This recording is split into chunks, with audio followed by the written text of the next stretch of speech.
이 성경이 빛입니다. 그러면 모세 당시에는 하나님이 이제 모세 통해 성경 5권만 줬지 않습니까? 그러면 이 구약 시대 때 이스라엘 왕들은 모세오경 성경 5권밖에 없었거든요.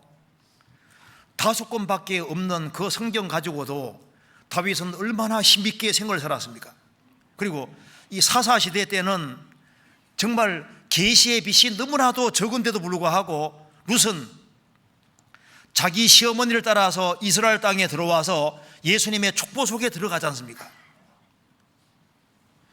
욥이라는 사람이 살던 시대에 성경의 계시의 빛은 너무 적었습니다. 그렇잖아요. 성경 기록되지 않았을 때입니다. 아브라함 때 무슨 성경이 없었지 않습니까? 그 계시의 빛이 적을 때에도 신앙생활 잘했습니다.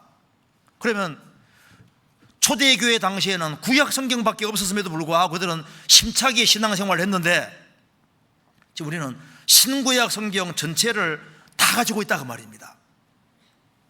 그 옛날에 별빛 같은 신비한 빛 속에서도 신앙생활 잘하고 달빛 같은 속에서도 지금 우리는 신구약 성경 완전히 다 가지고 있는 이 시대에도 계시의 빛이 가장 밝게 비치는 이 시대에도 신앙생활 못한다면 주님 앞에서 무슨 핑계를 댈 수 있겠습니까?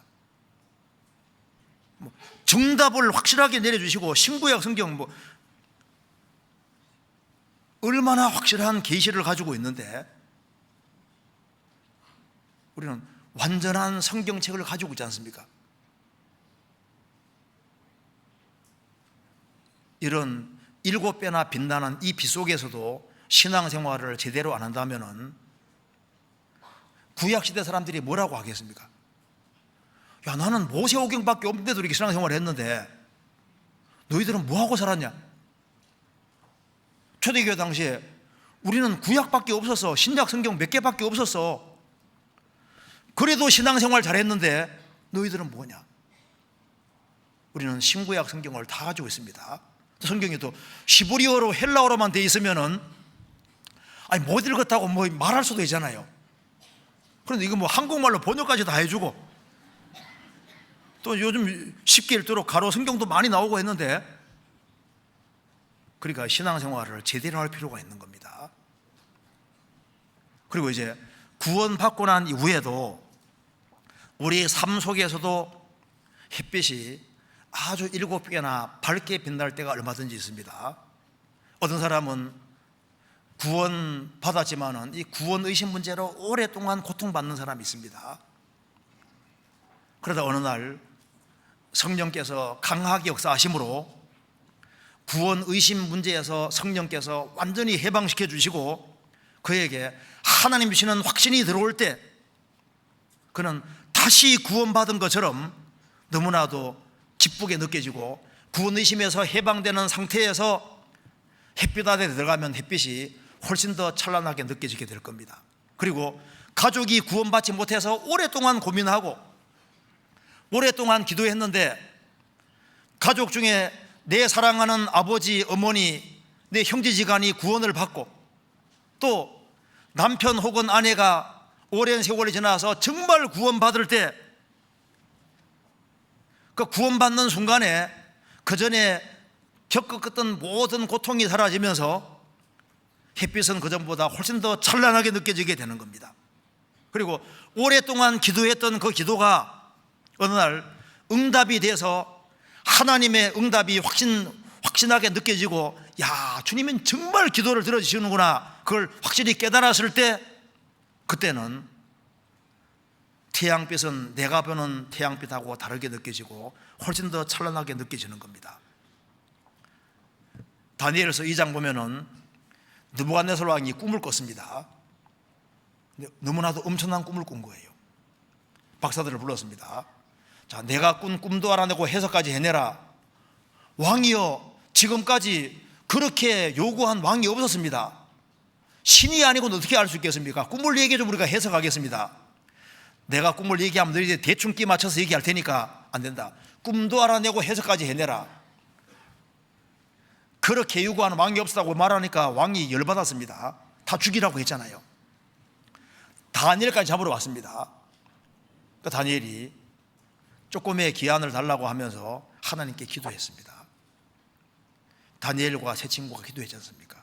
근데 하나님께서 그 느부갓네살 왕 꿈이 뭔지를 쫙 보여주고 해석까지 알게 했을 때 다니엘은 얼마나 기쁘겠습니까?